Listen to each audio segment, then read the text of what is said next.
The smell of death had a particular weight to it. It settled into wood and fabric, into the very air itself, and once it arrived, no amount of carbolic soap or open windows could drive it out completely. Marguerite Ashford knew this now, after 3 months of watching her mother fade like ink on wet paper. Outside the boarding house window, Denver's winter pressed against frost-covered glass. Inside the cramped third-floor room, her mother had finally stopped breathing.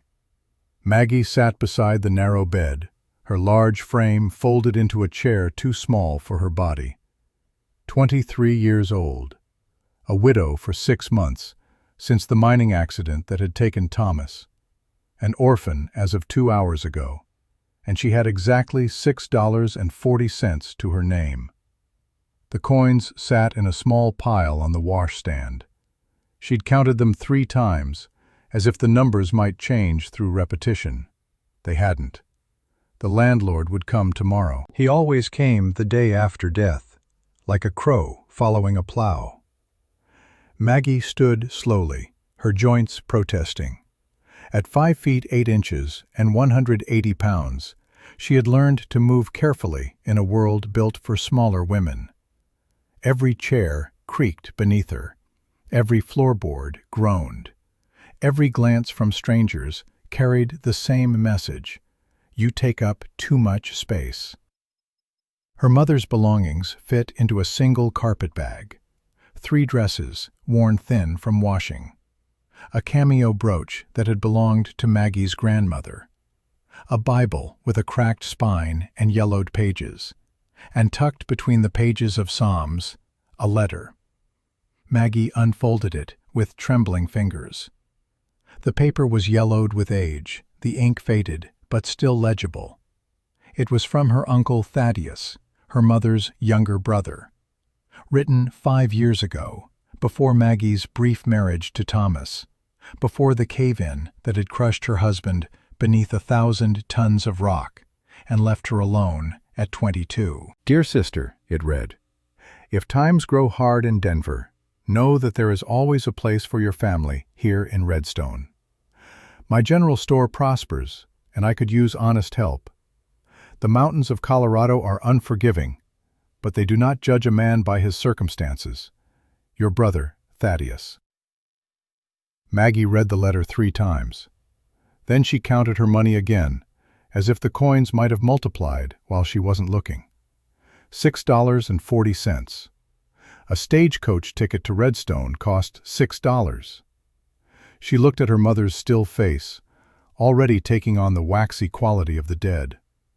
Her mother, who had been beautiful once, delicate, the kind of woman men wrote poetry about, who had watched her only daughter grow broad-shouldered and heavy with the kind of resignation usually reserved for chronic illness. I'm sorry I couldn't be what you wanted, Maggie whispered to the empty room. Then she packed her own meager belongings into the carpet bag, alongside her mother's things. 2 dresses, both let out at the seams until there was no more fabric to release. 1 pair of boots, worn through at the heel. The cameo, which she pinned to her bodice, and her mother's wedding ring, which Maggie slipped onto her own finger, though it barely fit past the knuckle. The landlord came at dawn, as predicted. Mr. Fletcher was a thin man with the pinched expression of someone who had spent his life adding columns of numbers and finding them perpetually insufficient. He stood in the doorway, his eyes moving from the body on the bed to Maggie's packed carpet bag with practiced efficiency. Mrs. Ashford passed in the night, Maggie said. I see. Fletcher pulled a small notebook from his vest pocket. That brings the total owed to $47. Rent for 3 months, plus the undertaker's fee I'll have to advance. Maggie's stomach dropped. I don't have $47. I assumed as much. Fletcher's tone carried no malice, only the flat certainty of a man who had had this conversation many times before. You have until noon to vacate the premises. I'll have the undertaker collect the body either way. No offense intended, but business is business. I'm leaving for Colorado today, Maggie said. I have family there. Then I suggest you leave soon. Fletcher closed his notebook with a decisive snap. Good day, Mrs. Ashford, and I am sorry for your loss. He meant it, Maggie realized. He was genuinely sorry. But sorrow changed nothing. Sorrow didn't pay debts, or resurrect the dead, or make the world any less cruel to women who took up too much space. She left Denver on the noon stage, carrying her carpet bag and 40 cents. The journey took 5 days. Maggie sat in the back of the coach, pressed against the window, making herself as small as possible. The other passengers, 2 merchants, a young couple, a woman traveling with a crying infant, arranged themselves to avoid touching her. On the first day, when Maggie had tried to help the mother with the baby, the woman had pulled the child away as if Maggie carried plague. The landscape changed as they traveled west. The flat plains gave way to rolling hills, then to mountains that rose like broken teeth against the sky. The air grew thinner and colder. Snow appeared on the peaks, though the calendar insisted it was April. On the 5th day, the stagecoach lurched to a stop in front of a wooden sign that read, Redstone, Colorado, elevation 7,200 feet, population 400. Maggie climbed down carefully, mindful of the way the coach springs groaned under her weight. The driver didn't offer his hand. He never did. After the first day, when he'd struggled to help her aboard, and she'd seen the calculation in his eyes. How much does she weigh? How much is she slowing us down? She stood in the middle of Redstone's main street and took in her new home. It was not impressive. A single dirt road ran between 2 rows of false-fronted buildings that looked like stage sets, as if a strong wind might blow them flat. A general store with fresh paint on its sign.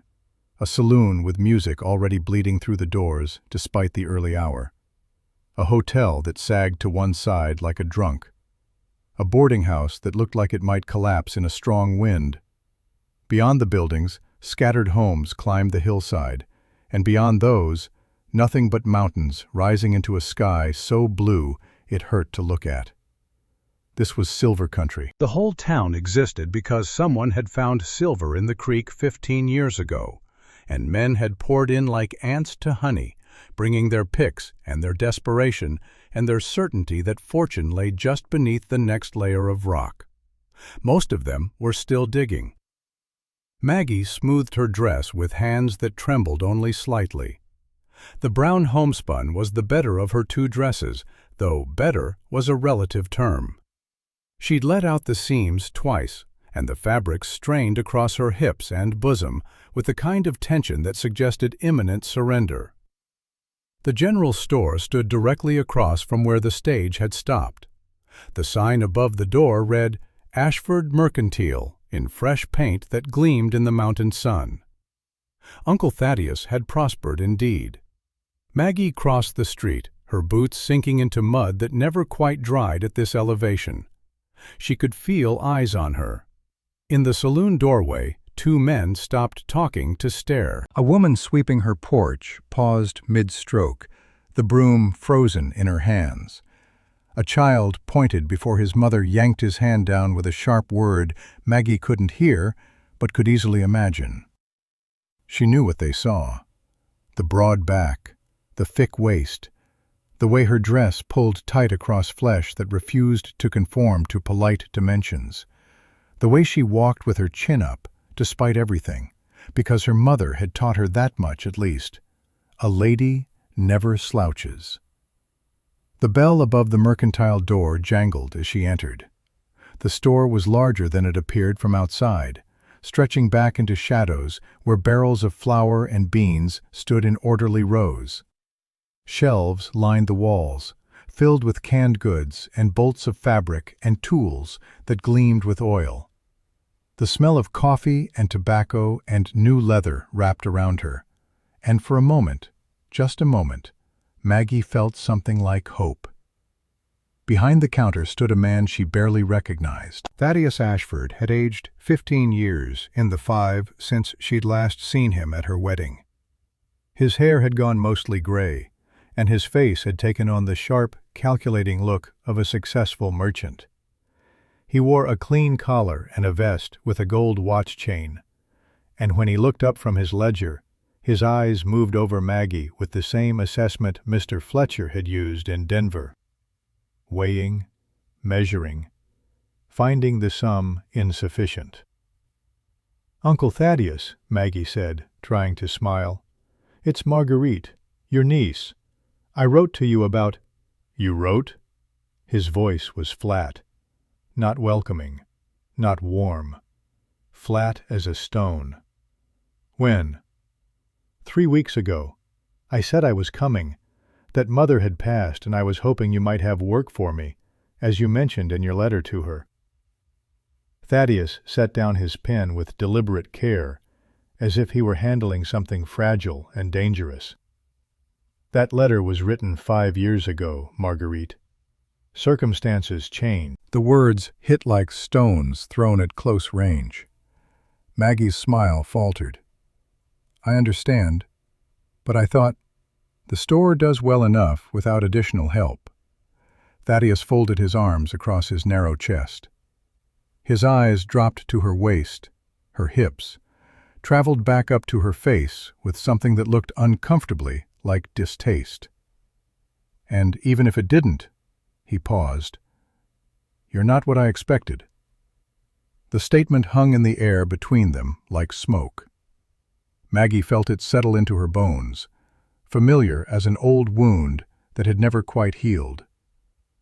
"I can work hard," she said quietly. "I'm strong. I can lift heavy things, organize stock, keep books if you need. I'm good with numbers." "I'm sure you are." Thaddeus's tone suggested he was sure of no such thing. "But I don't need help. I have a new wife now, Constance. Her father owns the bank." He gestured vaguely toward the front window, toward the town beyond. "We're well established in the community. Having you here, it would—" "People talk, Marguerite. They judge. A woman of your size, arriving here with no prospects, no husband, it reflects poorly on the family name." Something cold and hard formed in Maggie's chest, a stone where her heart should be. "I have nowhere else to go." "That's unfortunate, but not my concern." Thaddeus picked up his pen again, already dismissing her. "You made the choice to come here without confirming arrangements. That's poor judgment on your part, not a burden I'm obliged to carry. You're a grown woman. You'll have to make your own way, like everyone else does in this country." "Please." The word escaped before Maggie could stop it, and she hated the sound of it, hated the way it made her sound small and desperate, and exactly as pathetic as her uncle clearly thought she was. "Just for a few days, until I can find something else. I won't eat much. I'll—" "No." The word was sharp now, final, a door slamming. "My wife wouldn't stand for it, and frankly, neither will I. You'll have to find your own way, Marguerite."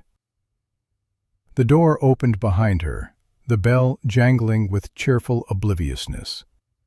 2 women entered, their dresses rustling with expensive fabric and self-importance. They stopped when they saw Maggie, their eyes widening slightly, before their expressions settled into something carefully blank. The kind of blankness that was worse than outright disgust, because it pretended to be polite. "Mr. Ashford," the taller one said, her voice sugary sweet, "we're here for the ribbon order, unless you're occupied?" "Not at all, Mrs. Lancaster." Thaddeus's demeanor transformed instantly. All warmth and deference, like a different man had stepped into his skin. Miss Ashford was just leaving.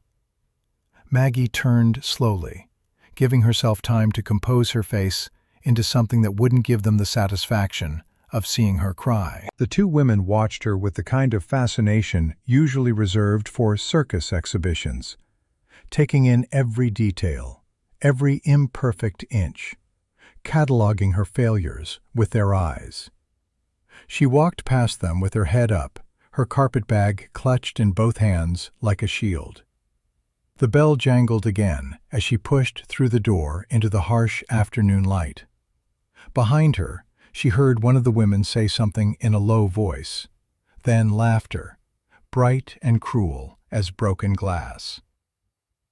Maggie stood on the wooden boardwalk, blinking against the sun, against the sting of tears she absolutely refused to shed. Not here, not where they could see. Main Street stretched before her in both directions, a rutted dirt road lined with buildings that all looked temporary, as if the town itself knew it might not last. A few horses tied to hitching posts, their tails switching at flies. A dog sleeping in the shade of the saloon. Mountains rising in every direction, still topped with snow despite the advancing spring, beautiful and indifferent, and as far away as the moon. She had 40 cents, no prospects, no family. She started walking because standing still felt like surrender, and she had already surrendered too much in her life. Mrs. Dalton's boarding house occupied a sagging two-story structure at the edge of town, where the buildings gave way to scattered cabins and then to wilderness. A woman sat on the porch smoking a pipe, her face weathered like old leather left too long in the sun. "Room's $3 a week," the woman said before Maggie could speak. "In advance. No meals included. Outhouse out back. You cause trouble, you're gone." Maggie's stomach dropped for the second time that day. "Is there anything cheaper?" "Not in Redstone." Mrs. Dalton tamped out her pipe against the railing, the tobacco glowing briefly before dying. "You got work?" "Not yet." "Then I'd say you got a problem." But there was something almost sympathetic in the woman's voice. Something that suggested she'd seen this scene before, played out with different desperate women in different desperate circumstances. "Try the restaurant down by the creek. Mrs. Henderson's always complaining she needs help. Otherwise," she shrugged, "town doesn't have much use for women without means, especially women who look like you." The words hung unspoken but clear as church bells. "Thank you," Maggie said quietly, and turned away before the woman could see her face start to crumble. She tried the restaurant first. The owner was a thick-set man with ham-sized fists and a stained apron that might have been white once in some distant past. He took one look at Maggie and shook his head before she could even open her mouth. "Positions filled." "I didn't ask about a position yet," Maggie said. "Don't matter. It's filled." The hotel was next. Then the boarding house dining room. Then a seamstress shop where the proprietor, a thin woman with pins stuck through her collar like tiny spears, actually laughed before closing the door in Maggie's face. By sunset of the first day, Maggie had tried 5 different establishments, 5 rejections. Her 40 cents bought a loaf of day-old bread from the general store. Her Uncle Thaddeus rang up the purchase without meeting her eyes, his face carefully blank, as if she were a stranger who meant nothing to him at all. She ate half the bread that night in a room at the boarding house, paid for by selling her mother's wedding ring to the bartender at the saloon, who'd given her $2 for a ring that had cost her father 10. She saved the other half for tomorrow, cutting it into small pieces to fool her stomach into thinking there was more than there was. The next 2 days followed the same pattern. Walk the town, ask for work, face rejection. Each one delivered differently, but meaning the same thing. You don't belong here. You're not wanted here. Go somewhere else. But there was nowhere else to go. On the fourth day, Maggie was sitting on a bench near the general store when a woman approached her. Not just any woman, the tall one from her uncle's store, Mrs. Lancaster. Up close, she was handsome rather than beautiful. Perhaps 45 years old, with the kind of rigid posture that suggested a whalebone corset and a spine made of pure judgment. Her dress was emerald green silk, ridiculously expensive for a frontier town, and she carried herself like royalty, reviewing her subjects. "You're Thaddeus's niece, aren't you?" Mrs. Lancaster's voice carried across the street, loud enough for anyone within earshot to hear. Maggie stood slowly, her back protesting. "I am. I'm Dorothea Lancaster. My husband owns the bank." She looked Maggie up and down with undisguised assessment, the way you might examine a horse at auction. "I wanted to speak with you about your situation." "My situation? Your presence here is causing talk."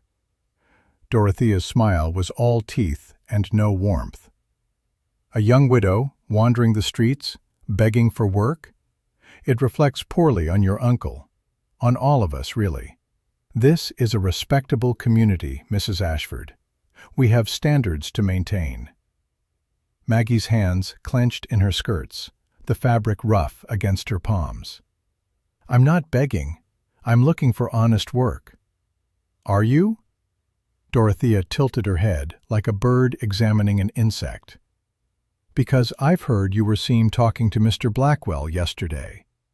He runs a certain type of establishment 5 miles south of town.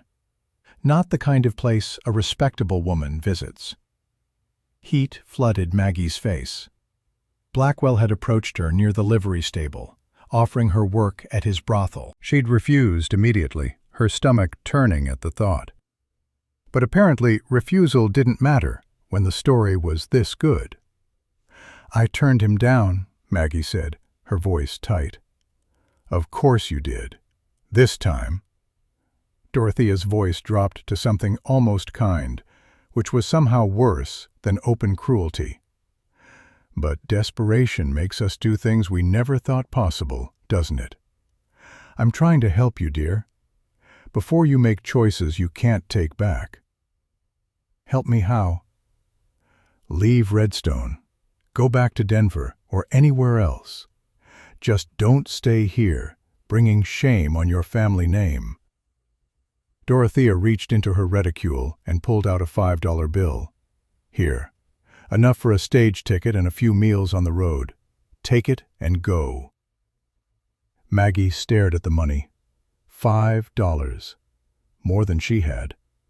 Enough to run away, to give up, to disappear back into whatever hole women like her were supposed to crawl into and die quietly in. She met Dorothea Lancaster's eyes and saw the calculation there, cold and clear.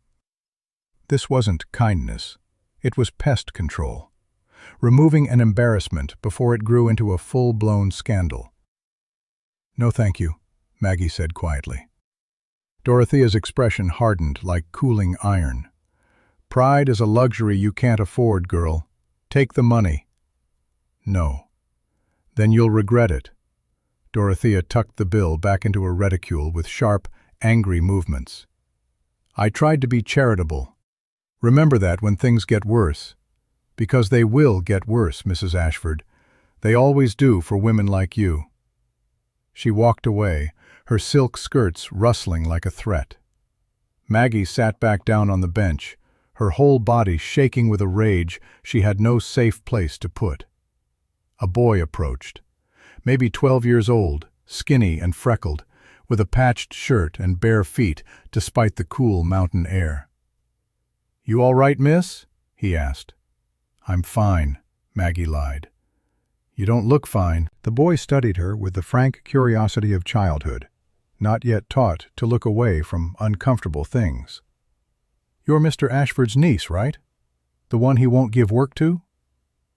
News traveled fast in small towns, faster than hope, faster than dignity.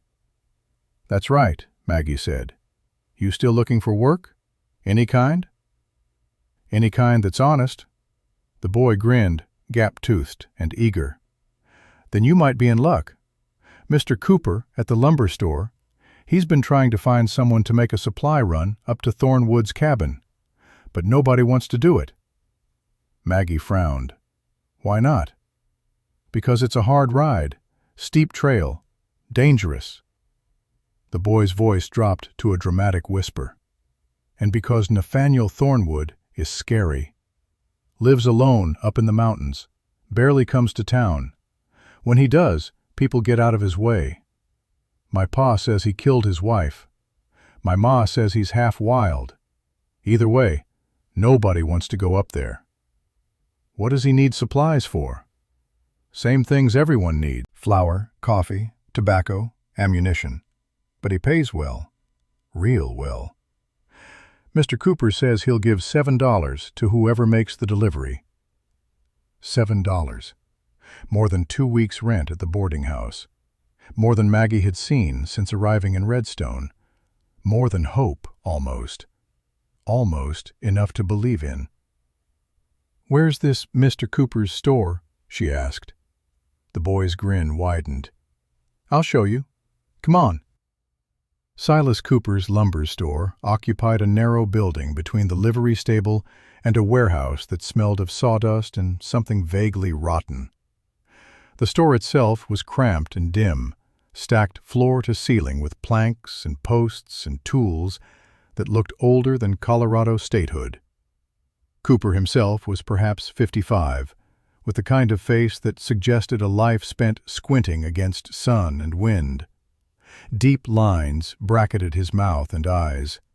His hands were scarred and calloused, the hands of a man who'd built things with them for decades. When Maggie and the boy entered, he looked up from a broken saw he was attempting to repair. "Tommy," he said, his voice gravelly but not unkind. "What brings you in?" "This is Mr. Ashford's niece," Tommy announced, with the pride of a successful broker. "She needs work. I told her about the Thornwood delivery." Cooper's eyes moved to Maggie, and she braced herself for the usual assessment. The weighing and measuring, and inevitable dismissal. But something shifted in his expression. Not quite pity, maybe recognition. The look of one struggling person seeing another, and understanding, bone deep, what that struggle cost. "You know how to ride?" he asked. Yes. It was mostly true. Maggie had ridden farm horses as a girl, though never anything as challenging as what he was probably imagining. "You know how to follow a trail? Handle rough terrain?" "I'm stronger than I look," Maggie said firmly, meeting his eyes. "And I'm willing to learn what I don't know." Cooper drummed his fingers on the counter, thinking. The silence stretched. Finally he sighed, a sound that seemed to come from somewhere deep in his chest. "Look, I'll be straight with you. I've asked every able-bodied person in this town to make this delivery. Most won't do it because they're afraid of Nathaniel Thornwood. He's lived up there alone for 7 years, since his wife Isabel died. Doesn't talk much. Doesn't welcome company. Got a reputation for violence, though I've never seen it myself. Just heard stories. And the ones who aren't afraid of him are afraid of the trail. It's 14 miles up the mountain. Narrow, steep, dangerous if you don't know what you're doing." Cooper pulled out a ledger and flipped it open. "But I've got 2 weeks' worth of supplies ordered and paid for. If I don't get them up there soon, Thornwood will find another supplier. I can't afford to lose his business. Store barely makes enough as it is, with your uncle underselling me at every turn." "I'll do it," Maggie said immediately. Cooper studied her for a long moment, his eyes searching her face for something. Desperation, maybe. Or determination. Whatever he saw seemed to satisfy him. $7, he said, "like I've been offering everyone else. I'll pack the supplies on a mule. You can ride one of my horses. The trail's marked well enough if you pay attention. Should take you most of a day to get up there. You can ride back tomorrow if Thornwood lets you stay the night, or camp on the trail if he doesn't." When do I leave? First light tomorrow. Cooper extended his hand across the counter. You sure about this, Mrs. Ashford? Maggie shook his hand, feeling the calluses on his palm, the strength in his grip that came from years of honest labor. I'm sure. What choice did she have? That evening, Maggie used her last $2 to buy another loaf of bread and a small piece of cheese from the general store. Her Uncle Thaddeus rang up the purchase without meeting her eyes, without saying a single word, as if she were invisible, as if family meant nothing, as if blood was just something that spilled and dried and meant nothing at all. She ate half the bread and cheese, saving the rest for the journey. Then she lay in her narrow bed at Mrs. Dalton's boarding house, paid for with the last of the money from her mother's ring, and tried not to think about what tomorrow might bring. A dangerous trail that had frightened away every other person in town. A reclusive man with a reputation for violence, and a dead wife buried somewhere in those mountains. The possibility of getting lost, getting hurt, getting killed. But also $7, maybe more. Enough to buy herself a little more time, a little more hope, a little more life. She fell asleep with her hand resting on her mother's cameo, pinned to her dress over her heart. A small weight, a small comfort, the last connection to a woman who had loved her, even if that love had always been tinged with disappointment. Outside, the wind picked up, carrying the scent of pine and snow from the mountains. From somewhere in the darkness, a coyote howled, lonely and wild and free. And Maggie, on the edge of sleep, wondered what it would be like to be any of those things. She woke before dawn to the sound of roosters crowing and the rattle of wagon wheels on the street below. Her body ached from the thin mattress, and her dress, slept in again because she had no nightgown, was wrinkled beyond redemption. She splashed water on her face from the basin, the water so cold it made her gasp, braided her hair with fingers that trembled slightly, whether from cold or fear or anticipation, she couldn't say. Pinned her mother's cameo carefully to her bodice, over her heart, where she could feel its small weight with every breath. The boarding house was silent as she descended the stairs, her carpet bag in hand.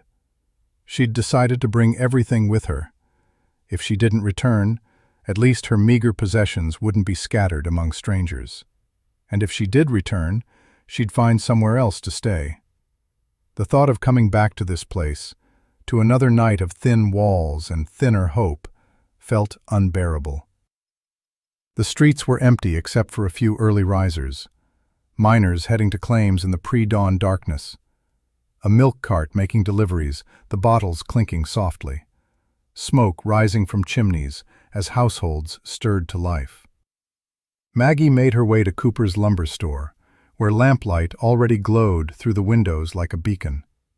Cooper was waiting outside with two animals, a sturdy-looking bay mare and a mule already loaded with supplies. Canvas-wrapped bundles were strapped to the mule's pack saddle, balanced and secured with the expertise of someone who'd done this many times before. "You're early," Cooper said, sounding surprised but pleased. "That's good. You'll want to make the climb while the light's with you." Maggie approached the mare cautiously. The horse eyed her with what might have been suspicion or simple curiosity, ears forward, nostrils flaring to catch her scent. "What's her name?" Maggie asked. "Molly. She's sure-footed, which is what matters on that trail. Smart, too. She knows the way." Cooper handed Maggie a canteen and a small bundle wrapped in cloth. "Water and some jerky for the road. The trail starts at the north end of town, follows Sweetwater Creek up into the high country. You'll see blazes on the trees, strips of bark cut away, showing pale wood underneath. Follow those, and you'll find Thornwood's cabin by afternoon." "What if I don't find it?" Cooper's expression grew serious. Then you come back down before dark. Don't try to navigate that trail at night. And don't wander off the path. Easy to get turned around up there. And we still get snow in the high passes this time of year. People have frozen to death in April before. Maggie nodded, trying to memorize everything while fighting the flutter of panic in her chest. "One more thing," Cooper said, his voice dropping. "Nathaniel Thornwood. He's not like other men. Doesn't talk much. Doesn't welcome company. He might not even answer the door when you knock. If that happens, just leave the supplies on the porch and come back down. Don't take it personal." "What happened to him?" Maggie asked. "Why does he live up there alone?" Cooper's face closed like a door, his expression going carefully neutral.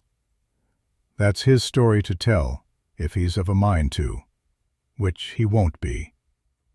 He helped Maggie mount, his hands respectful, supporting her elbow as she struggled to get her leg over the saddle, her skirts tangling. She needed the assistance, her weight making the mare sidestep nervously until Cooper steadied her with a hand on the bridle.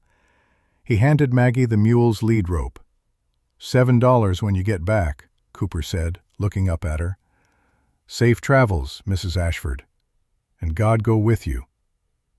Maggie gathered the reins, feeling the leather strange and stiff in her hands. It had been years since she'd ridden, and never on a trail like the one Cooper described. Never with so much depending on it. But she was committed now, past the point of turning back. She clicked her tongue and nudged Molly forward with her heels. The mule followed placidly behind, its hooves clip-clopping on the wooden boardwalk before hitting dirt. The town slipped away as she rode north, buildings giving way to scattered cabins, then to wilderness. The trail began innocently enough, a well-worn path following the creek through stands of ponderosa pine and aspen. The morning light slanted through the trees in golden shafts, and the air smelled of pine sap and cold water and something wild and green that Maggie had no name for. But as the sun rose higher and the elevation increased, the path grew steeper, narrower. The trees pressed closer on either side, their branches reaching overhead like fingers trying to touch. The creek tumbled over boulders below, growing louder as the trail climbed. Molly picked her way carefully over rocks and roots, her breathing growing heavier as they ascended.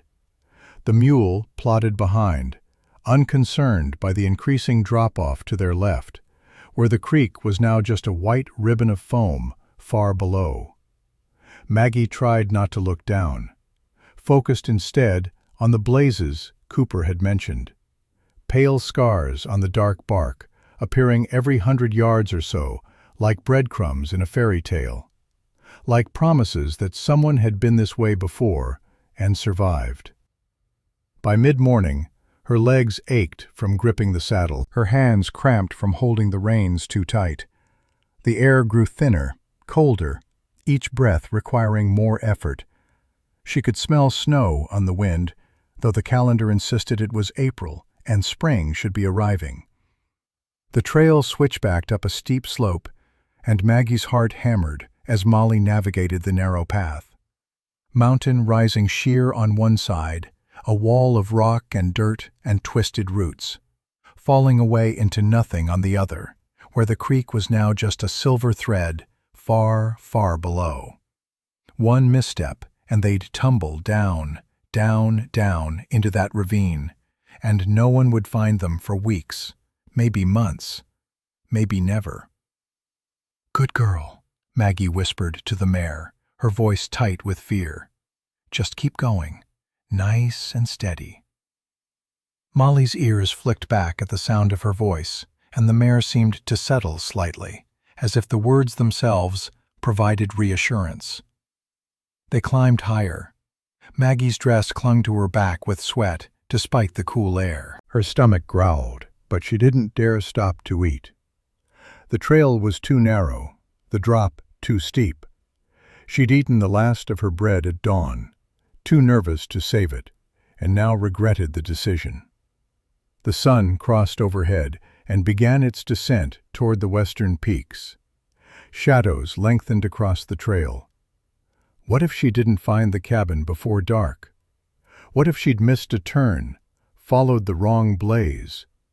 What if Cooper's directions had been incomplete, or her execution of them flawed? But then the trail leveled out onto a high meadow, and Maggie saw it. The cabin sat at the far edge of the clearing, backed against a wall of rock and timber. It was larger than she'd expected, solidly built from logs chinked with moss and mud. A stone chimney rose from one end. A porch ran the length of the front, the wood weathered silver gray.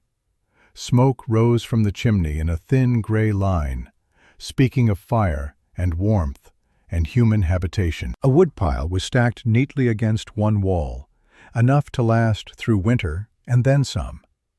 A lean-to stable housed a single horse, a big roan gelding that raised its head to watch their approach, ears pricked forward with interest. Maggie's relief was so intense she felt dizzy with it.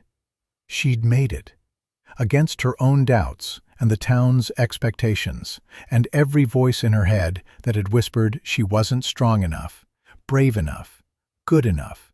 She'd actually made it. She dismounted awkwardly, her legs nearly buckling when her feet hit the ground. Every muscle in her body protested. The mule nosed at her shoulder as if approving her determination, its warm breath huffing against her neck. Maggie tied both animals to the porch rail and stood for a moment, smoothing her dress with trembling hands, trying to compose herself, trying to remember how to breathe normally. The cabin door was closed. No sound came from within except the faint crackle of a fire. Maggie climbed the 2 steps to the porch, the wood creaking under her weight, and knocked. Silence. She knocked again, louder this time, her knuckles stinging. "Mr. Thornwood, I have your supplies from Cooper's lumber store." More silence. Just the wind in the pines and the distant call of a bird, and her own heart hammering in her chest. Maggie's stomach sank. Cooper had warned her this might happen, that Thornwood might simply refuse to acknowledge her presence, that she might have ridden 14 miles up a dangerous mountain trail for nothing. She was about to turn away, to start unloading the supplies onto the porch so she could begin the long ride back down before dark, when the door opened, and Marguerite Ashford's life changed forever. The man who stood in the doorway was not what Marguerite had expected. Tommy's description had conjured images of someone wild-eyed and unkempt, a hermit in animal skins, with matted hair, and the feral look of a creature more beast than man, living in filth and isolation and madness. Nathaniel Thornwood was none of those things. He was tall, well over 6 feet, with broad shoulders and the lean, hard build of someone who worked physically every day. No spare flesh, just muscle and bone and coiled strength. His dark hair was worn longer than was fashionable, touching his collar, but it was clean and tied back with a strip of leather. His beard was neatly trimmed, following the strong line of his jaw. He wore a flannel shirt, sleeves rolled to reveal forearms corded with muscle and mapped with old scars. Canvas trousers, worn but clean. Boots that had been recently oiled. Everything about him spoke of discipline, order, control. But it was his eyes that stopped Maggie's breath. They were pale gray, the color of ice on a winter river, the color of storm clouds before lightning, and they looked straight through her with an intensity that made her want to step back, to apologize for existing, to explain herself before he even asked. Those gray eyes moved over her now, and Maggie braced herself for the usual response. Disgust, mockery, dismissal. But Thornwood's expression showed none of those things. Just a cool, detached evaluation, as if she were a horse he was considering purchasing, and he was checking her teeth and legs and general soundness. Somehow, that felt worse than outright cruelty. "Cooper sent you," he said finally. His voice was low, rough from disuse, like a tool that hadn't been taken out of storage in a long time. The sound of a man who went days, maybe weeks, without speaking to another human soul. "Yes, sir." Maggie kept her voice steady, despite the way her heart was trying to climb out of her chest. "I have your supplies. Where would you like me to put them?" Thornwood stepped out onto the porch, moving past her without comment. He smelled of wood smoke and pine soap and something else. Leather, maybe, or the mountain itself. Clean smells. Honest smells. He untied the mule and led it toward the side of the cabin where Maggie could see a storage area built under an overhang, protected from weather. She followed, unsure whether she should help or stay out of the way. He began unloading the supplies with quick, efficient movements. Flour and coffee, each bag examined briefly before being set aside. Tobacco and ammunition, counted with practiced ease. Salt and sugar, a bolt of canvas. Everything was inspected, evaluated, and either carried inside the cabin or stored in the lean-to with the kind of systematic precision that suggested military training or simply a mind that couldn't tolerate disorder. Maggie stood watching, feeling useless and increasingly awkward. The silence between them stretched like taffy. "You rode up alone?" Thornwood said without looking at her. It wasn't quite a question. "Yes, sir." "Long ride for a woman." Maggie bristled slightly at the implication, her chin coming up. "I managed it fine." Thornwood's mouth might have twitched. Almost a smile, but not quite. Gone so fast, she might have imagined it. He set down the last bag and turned to face her fully for the first time. And Maggie realized he was even taller than she'd thought. She was 5'8", which made her taller than most women and some men. But she had to tilt her head back to meet his eyes. "You're Ashford's niece," he said. Not a question this time, a statement. The one he won't hire. So the story had reached even up here, carried on the wind of gossip that seemed to blow through small towns like weather. Maggie's cheeks burned. "I am." "Why won't he hire you?" The blunt question caught her off guard. Most people danced around the obvious, dressed their cruelty in euphemism and polite fiction. But Thornwood just waited, his pale eyes steady on her face, genuinely seeming to want an answer. "Because I'm—" Maggie gestured at herself, unable to find words that didn't feel like admitting defeat. "I'm not what he wanted." Meaning, you're bigger than he thinks a woman should be. The statement was so matter-of-fact, so stripped of judgment or cruelty, that Maggie found herself nodding before she could think better of it. "Yes." Thornwood grunted and went back to sorting supplies, his hands moving with economical precision. "Your uncle's a fool, then. Woman your size could probably outwork half the men in town. More strength, more endurance. That matters up here." Maggie stared at him, her mouth slightly open. In all her life, all 23 years of it, no one had ever said such a thing to her. No one had ever looked at her body and seen capability instead of failure, strength instead of shame. She didn't know what to say. "Thank you." Thornwood shrugged, the movement economical. Wasn't a compliment, just a fact. He disappeared into the cabin and emerged a moment later with a leather pouch. Counted out coins into Maggie's hand, with the same efficiency he'd shown with everything else. 7 silver dollars, just as Cooper had promised. Then Thornwood added 2 more. "That's too much," Maggie said, her hand closing automatically around the coins, even as she protested. "I'll decide what's too much." Thornwood's tone didn't invite argument. "For making the ride, and for not turning back when the trail got steep. Most people would have." Maggie looked down at the coins in her palm, heavy and real, and more than she'd held in months. $9. Enough for 3 weeks' rent. Enough to eat for a month if she was careful. Enough to hope. "You staying the night, or heading back down?" Thornwood asked. Maggie glanced at the sky.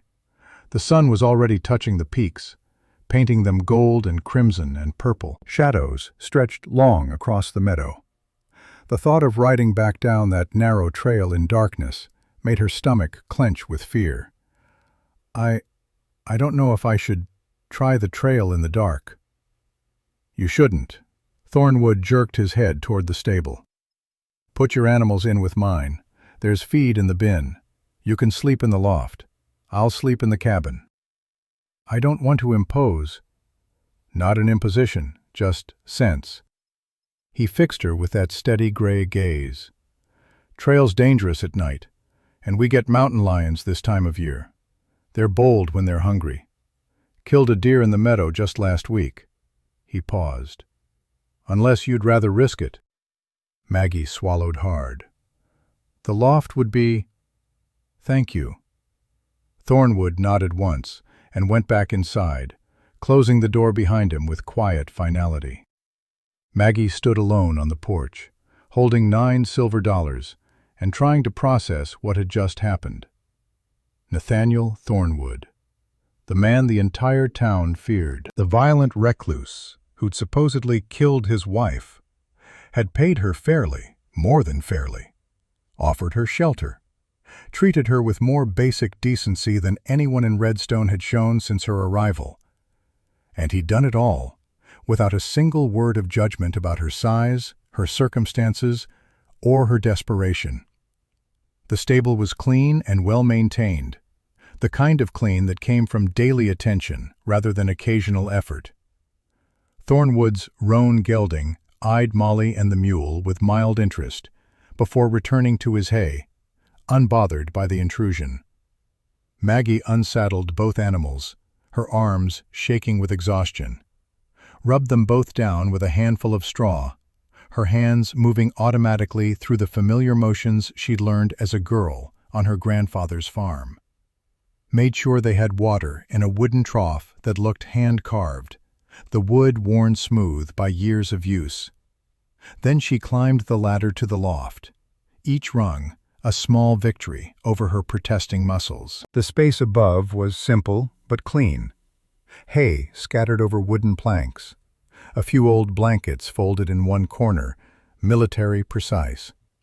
A lantern hanging from a nail, the glass chimney spotless.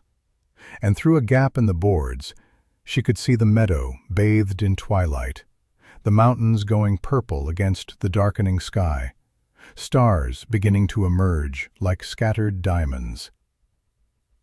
She sat on one of the blankets and unwrapped the jerky Cooper had given her. Ate slowly, trying to make it last, each bite requiring deliberate chewing. The salty meat made her thirsty, and she drank from her canteen sparingly. Through the floor, she could hear the faint sounds of Thornwood moving around in the cabin below. Boots on wood, measured and deliberate. The scrape of a chair. The clank of a pot against the stove. The small domestic sounds of a life being lived in solitude. The smell of cooking food drifted up through the gaps in the floorboards. Something with onions and salt pork, rich and savory. Maggie's stomach growled, despite the jerky, her body recognizing real food the way a plant recognizes sunlight. Darkness fell quickly in the mountains, as if someone had blown out a candle. Stars emerged in their thousands, more than Maggie had ever seen in her life. So many that the sky looked less black than silver, a river of light flowing overhead. She could see the Milky Way, that great band of stars her father had once told her was the road to heaven. Looking at it now, she could almost believe it. She lay back on the blanket, her body aching in a way that felt almost good. Clean exhaustion from honest work, so different from the hollow ache of hunger and despair she'd lived with for weeks. For the first time since arriving in Colorado, Maggie felt something close to peace. Not happiness, not yet, but the absence of immediate terror. The knowledge that for tonight at least, she had shelter, food, $9 in her pocket, a place where she was, if not wanted, at least not actively unwanted. Tomorrow she'd ride back down to Redstone and figure out what came next. But tonight, she could rest. She fell asleep to the sound of wind in the pines and the distant howl of a coyote, wild and free, and calling to something Maggie didn't know she had inside her, until she heard it answer. She woke to the bite of an axe in wood. Gray dawn light filtered through the stable walls, cold and thin. Maggie descended the ladder carefully, her muscles protesting every movement, each step a reminder of yesterday's ride. Outside, Thornwood was splitting logs in the yard. He'd already been at it for a while. There was a fresh pile stacked near the cabin, and his breath plumed white in the cold morning air, each exhale a small cloud. He paused when he saw her, the axe coming to rest against his shoulder with easy strength. "Coffee's on inside. Help yourself." Maggie hesitated, suddenly uncertain. "I should get back to town. Should eat first." Thornwood drove the axe into a stump, leaving it there, and wiped his hands on his pants. "Trail's hard enough without doing it on an empty stomach, and you'll want coffee in you before you start down. Cold this morning." The offer was gruff, almost grudging, but Maggie's stomach made the decision for her.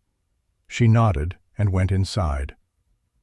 The cabin was one large room, with a sleeping area curtained off at the back, with canvas hung from a rope.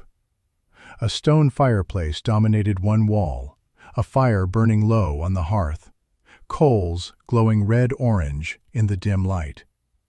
The furniture was simple but well made: a table, 2 chairs, shelves lined with books and supplies, all arranged with the same military precision she'd seen in the stable.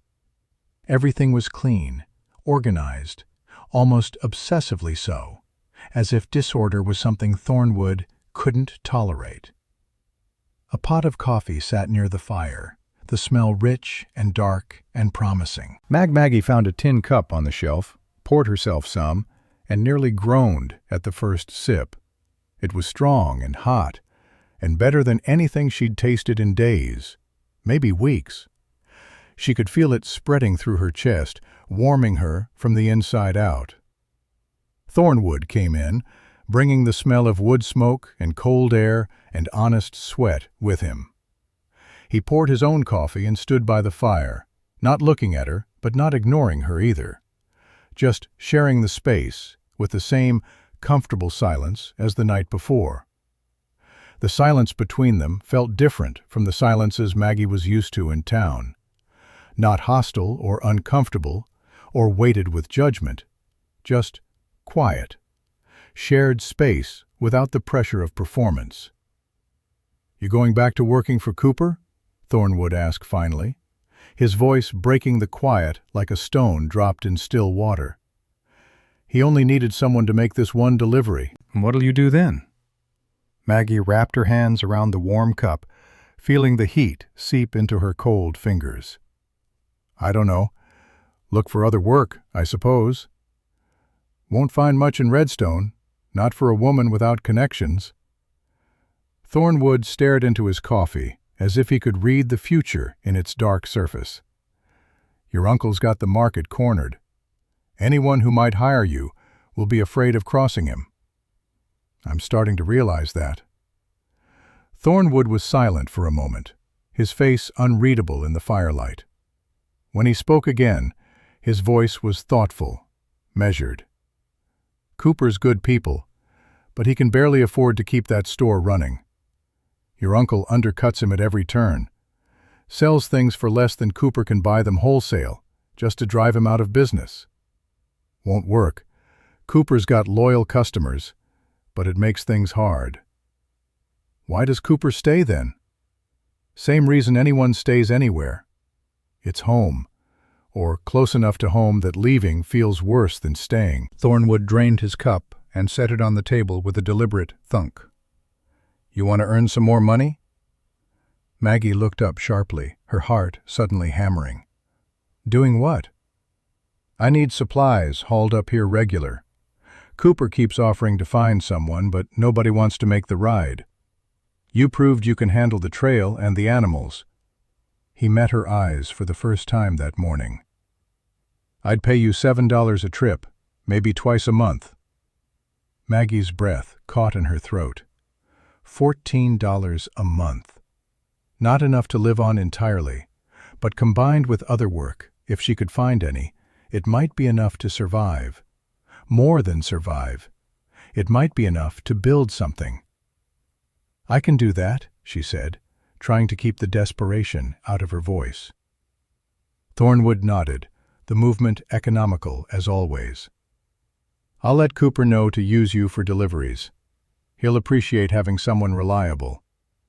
He moved toward the door, then paused with his hand on the latch, turned back to look at her, and for a moment, something passed across his face, some emotion too quick to identify before his expression closed again. One more thing.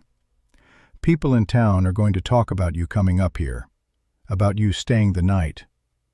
His voice was matter-of-fact, but there was a warning in it.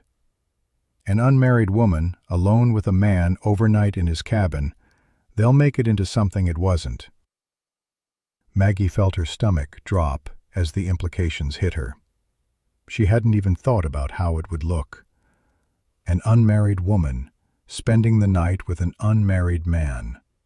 In Redstone, that might as well be a confession of sin. Nothing. I know that. You know that. Won't matter to them. Thornwood's expression was unreadable. Just warning you.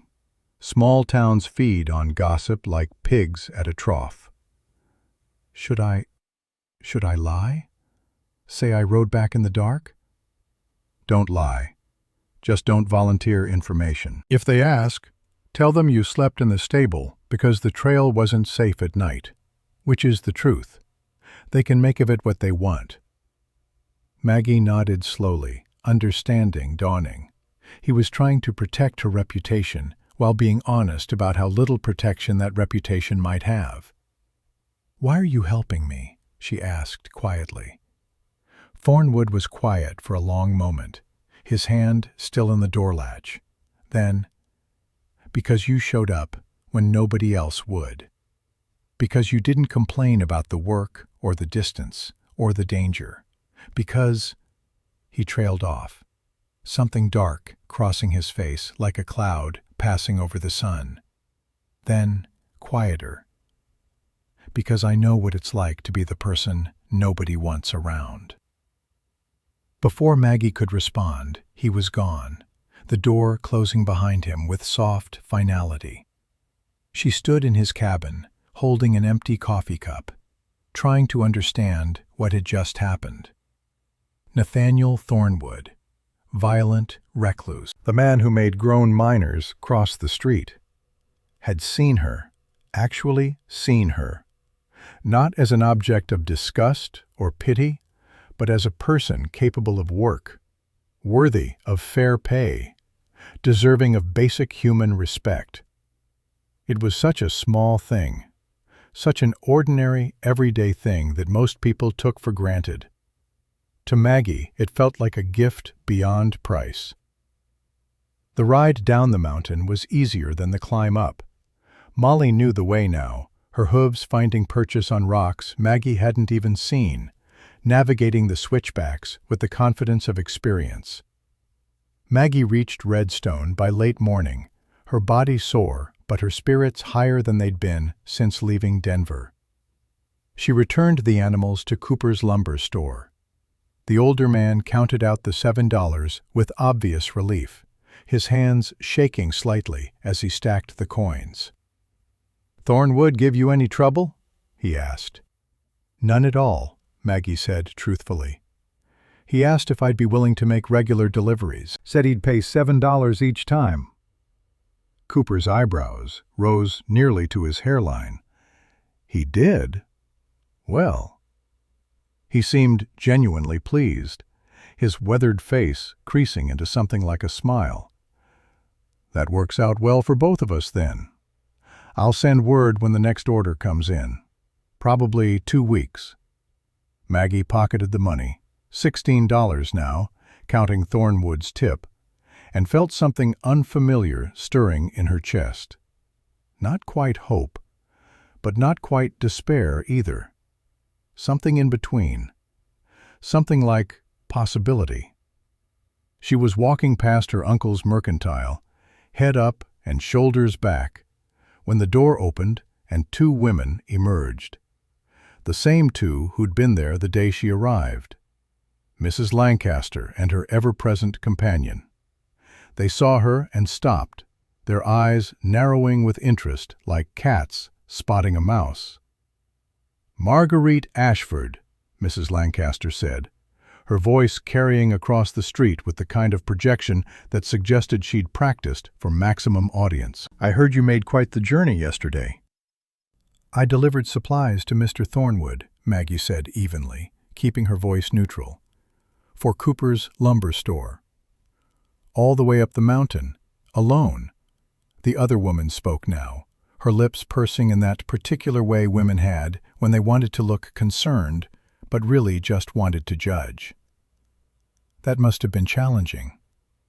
The trail was steep, Maggie acknowledged, refusing to give them more. But manageable. Mrs. Lancaster exchanged a look with her companion, the kind of look that communicated volumes without a single word needed. "And you stayed the night at Thornwood's cabin, I understand." Mrs. Lancaster stepped closer, her perfume cloying and too sweet, like flowers left too long in a vase. "How resourceful of you." Maggie felt heat creep up her neck, but she kept her voice steady. "I slept in the stable. The trail wasn't safe to ride in the dark. Mr. Thornwood was very clear about the danger of mountain lions." "Of course." Mrs. Lancaster's smile was all teeth and no warmth. The stable. How proper. She leaned in slightly, her voice dropping to something that pretended to be confidential, but was calculated to carry. "You should be careful, dear. A woman in your position can't afford to have her reputation questioned. And Nathaniel Thornwood, well, he's not the sort of man a respectable woman associates with. There are stories, you understand, about his wife's death, about his temperament." "He paid me fairly for honest work," Maggie said, her voice tight despite her efforts to keep it neutral. "There's nothing disreputable about that." "Perhaps not."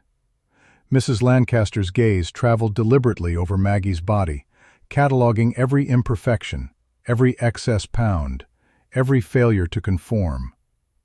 But appearances matter, especially for women who are already disadvantaged. You can't afford people thinking you're the sort of woman who trades favors with mountain men. That's all I'm saying. Friendly advice from one woman to another. The other woman nodded sagely, playing her part in this choreographed cruelty. There are standards, even out here, especially for women who hope to find their place in society.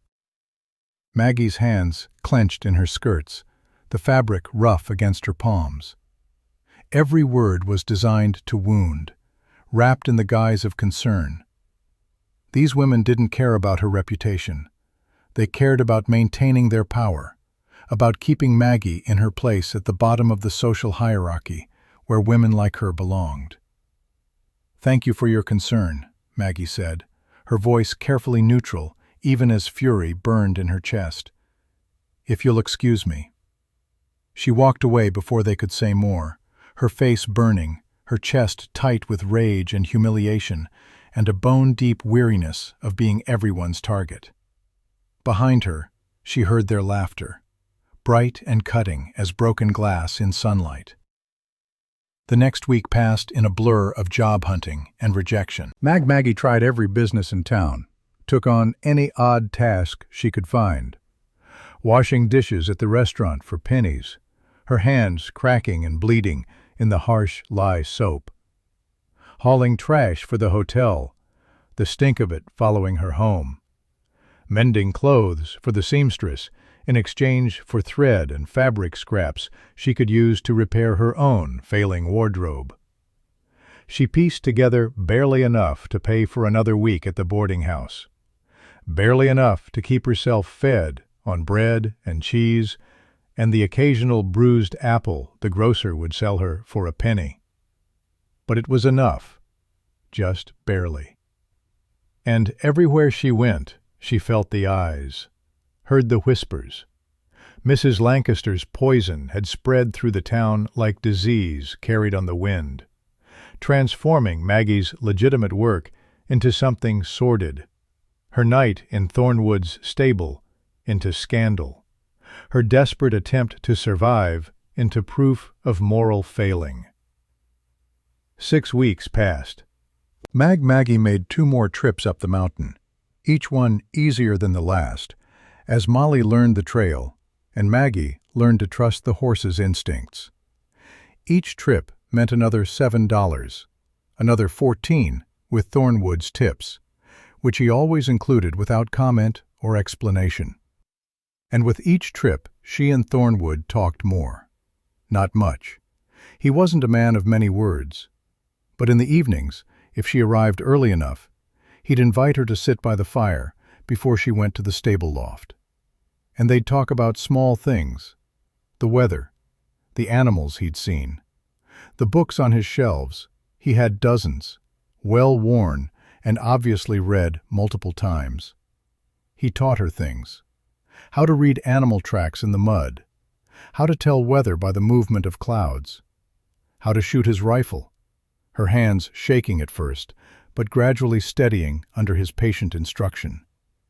"You've got good hands," he said once, watching her sight down the barrel. "Steady. That matters more than strength when it comes to shooting." It was the first time anyone had ever praised her hands for being anything other than useful for washing dishes. In town, the whispers grew louder. "Thornwood's woman," she heard one miner say to another as she passed. "Trading favors for money," a woman muttered, not quite quietly enough. Her Uncle Thaddeus publicly disowned her, telling anyone who would listen that Marguerite Ashford was no longer a member of his family, and he bore no responsibility for her choices or her character. And men started harassing her on the street. Nothing overt at first, just comments as she walked past, suggestions that if she was servicing Thornwood, maybe she'd be interested in other customers. Offers to pay her for her time, delivered with smirks and knowing looks. Maggie tried to ignore it, kept her head down, walked faster, took different routes to avoid the worst of them. But on a cool evening in late May, 8 weeks after her first trip up the mountain, she was walking back from the store with a loaf of bread when she heard footsteps behind her. "Well, well, if it isn't Thornwood's woman." Maggie turned, her stomach clenching with dread. 4 men stood behind her, blocking the narrow alley she'd cut through to avoid Main Street. Miners, by the look of them, rough and dirty from a day's work, their faces flushed with whiskey and something uglier. The one who'd spoken had gaps where teeth should have been, his grin a dark cavern.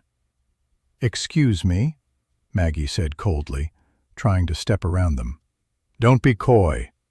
Another one moved to block her path, younger than the others, with cruel eyes. "Whole town's talking about how you're keeping company with Caleb Hart, riding up to his cabin, spending nights there." "I deliver supplies for Cooper's lumber store," Maggie said firmly, her heart starting to hammer. "That's all." The first man laughed, the sound harsh and ugly. "Sure you do. Mighty convenient arrangement. Mountain man gets lonely, needs some companionship. You need money. Works out nice for both of you, I bet." Maggie's face went hot with rage and humiliation. "Get out of my way." "What's the matter?" The third man stepped closer, his breath reeking of whiskey and rotting teeth. "We're not good enough for you? Think you're too special for honest miners? Only want that killer Thornwood?" "Thornwood's not the only one with money," the fourth man added, his hand reaching for her arm. "Maybe we could work out our own arrangement. How much for an hour of your time?" Fear spiked through Maggie's anger, sharp and cold. The alley was empty. The businesses had closed. Most people were home for supper. No one to see. No one to help. No one who would care if something happened to a woman like her. "Leave me alone," she said, trying to keep her voice steady even as her heart hammered so hard she thought it might crack her ribs. The gap-toothed man reached for her other arm. "Come on now, don't be—" "Leave her alone." The voice came from behind the men, cold and sharp as a blade drawn in winter. They spun around, and Maggie's breath caught in her throat. Nathaniel Thornwood stood 10 feet away, his hands loose at his sides, his face expressionless. He must have just arrived in town. His horse was tied outside Cooper's store, still saddled. But there was something in his stillness that screamed danger. Something in his pale gray eyes that made the 4 miners take an involuntary step back, their bravado draining away like water from a broken bucket. "Thornwood," the gap-toothed one said, his voice faltering, the name coming out like a plea for mercy. "We were just—" "I know what you were doing." Thornwood's voice was quiet, deadly, each word dropping like stones into still water.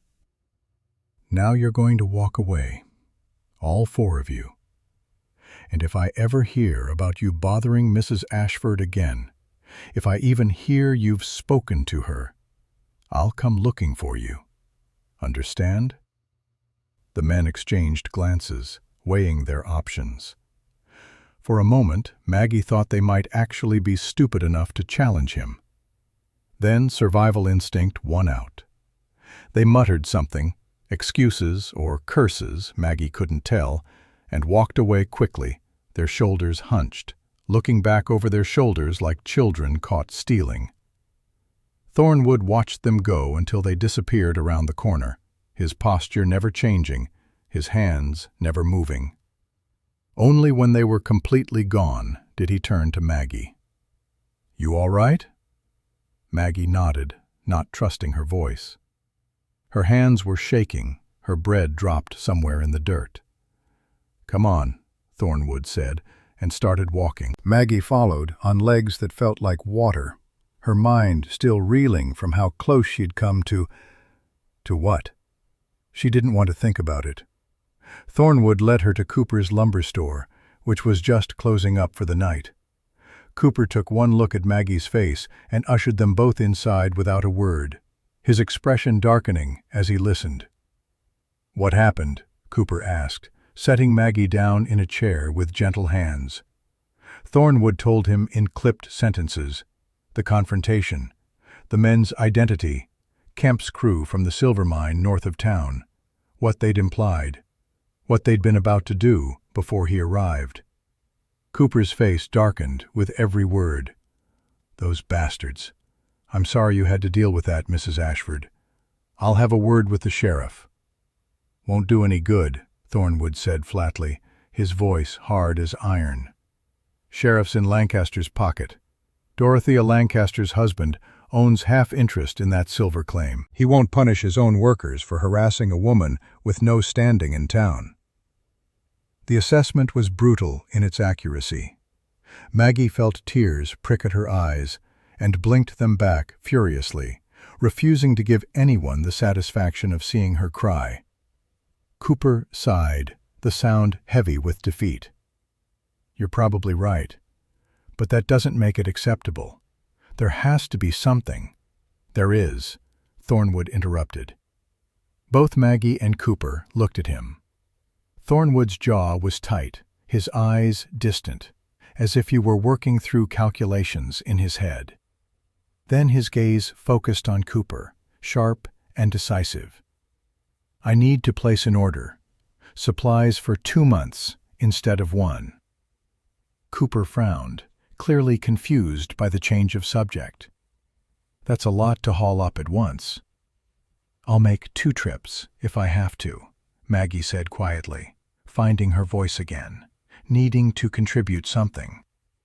"If Mr. Thornwood needs—" "Not you," Thornwood interrupted, his eyes still on Cooper. "I need someone to stay at the cabin, full-time, help with maintenance, basic tasks, cooking, cleaning, mending, helping with hunting and trapping when needed.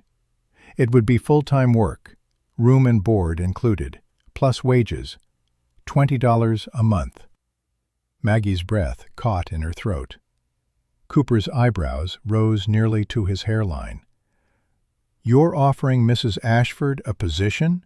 To live at your cabin?"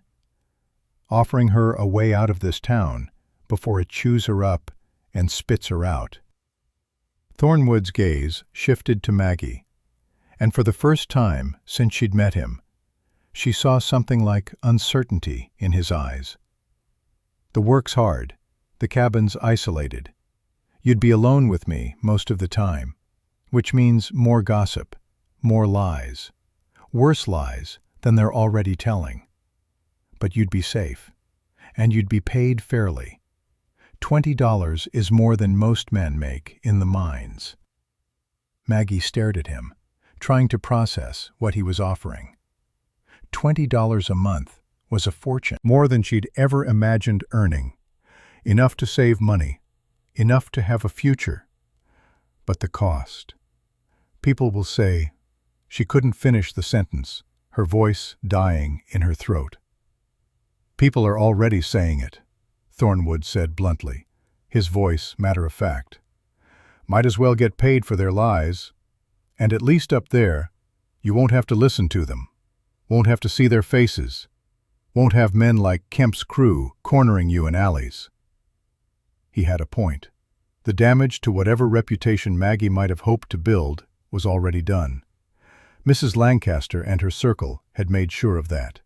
Every woman in town thought she was a whore. Every man thought she was available. What did she have to lose that hadn't already been taken? "Think about it," Thornwood said, standing. "I'll be in town 2 more days. You can give me your answer before I head back up." He left without another word, the door closing behind him with quiet finality. Maggie sat in Cooper's lumber store, staring at her hands, her mind churning with possibilities and fears, and the first real choice she'd had since arriving in Colorado. $20 a month. Safety from men like those miners. Honest work, fairly compensated. And all she had to do was give up any chance of acceptance in Redstone, become even more of an outcast than she already was. Live alone with a man in his mountain cabin, confirming every ugly thing they were already saying about her. "What should I do?" she asked Cooper quietly.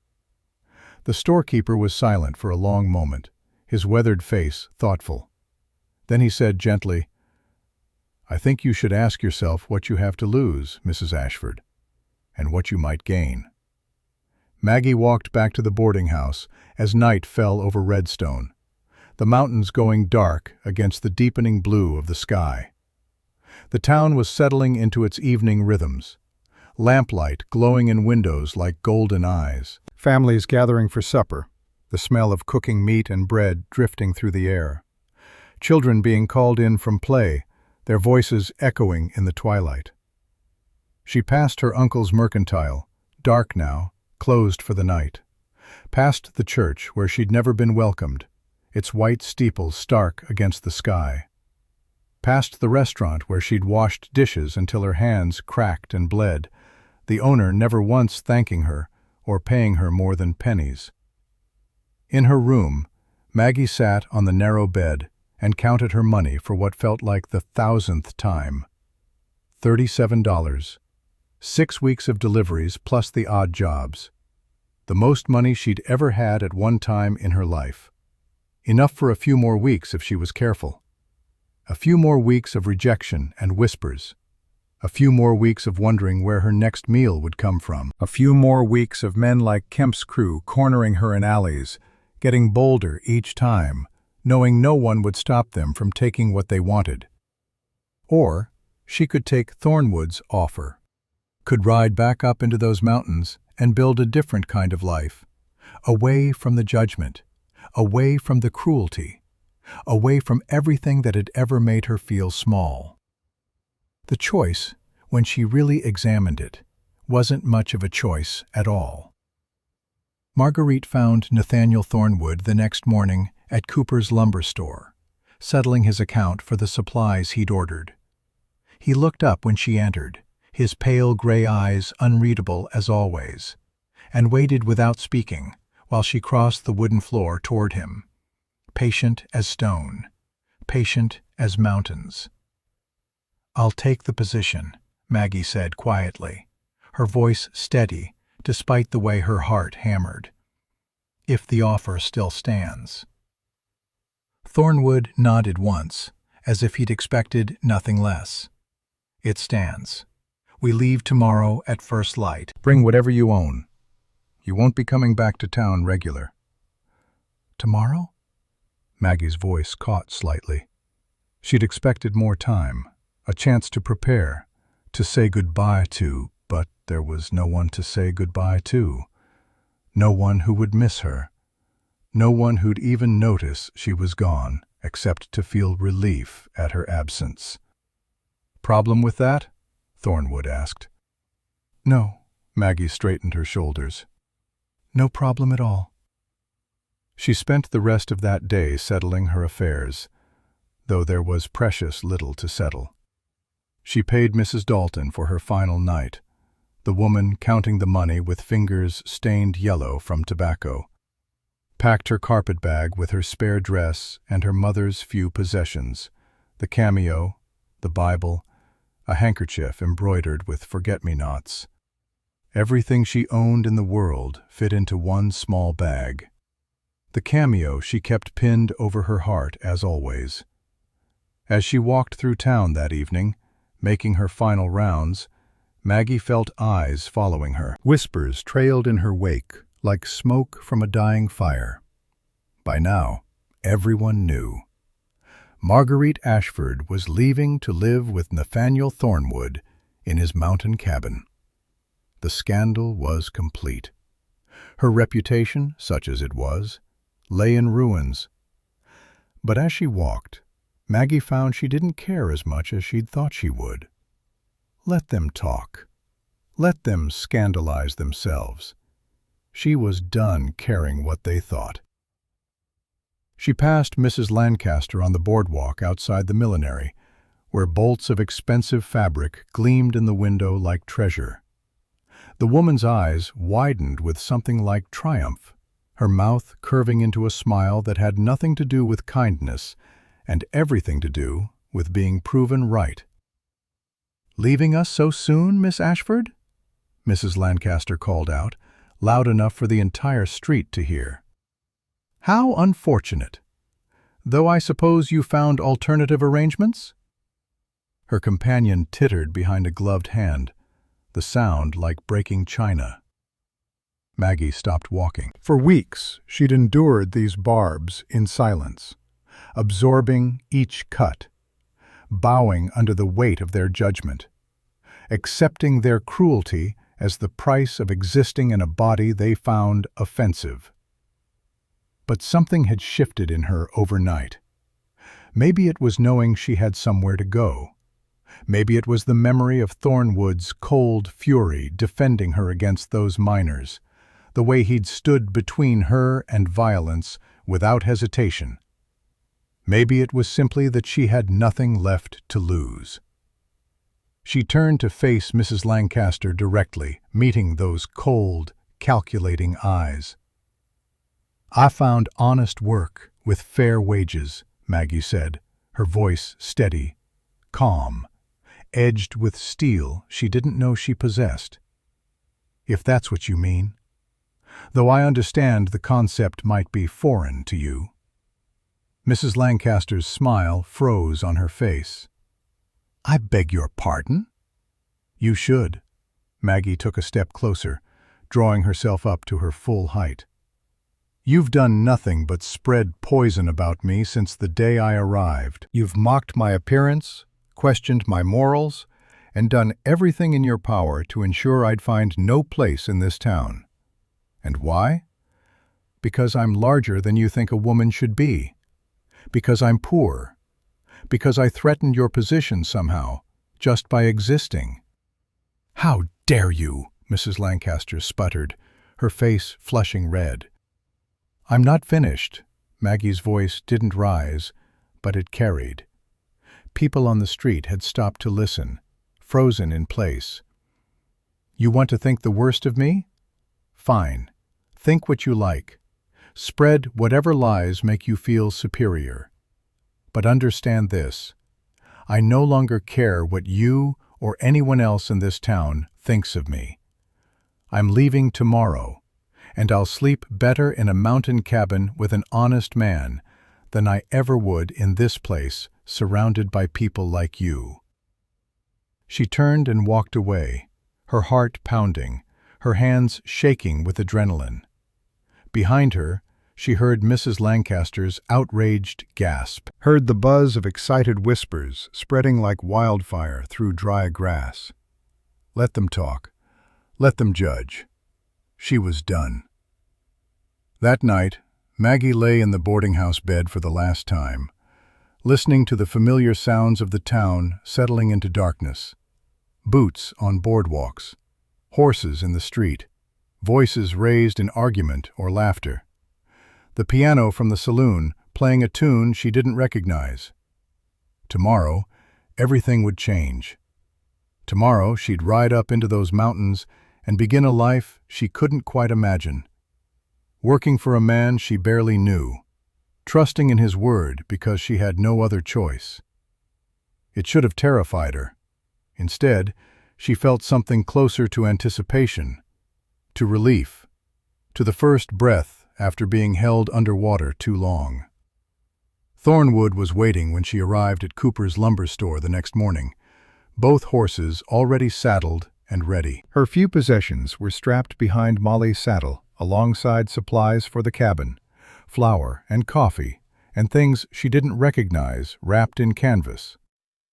He looked her over briefly, his pale eyes assessing, nodded once, and mounted his roan gelding without ceremony.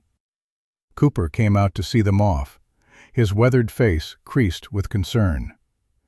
"You take care of yourself, Mrs. Ashford," he said, shaking her hand with genuine warmth.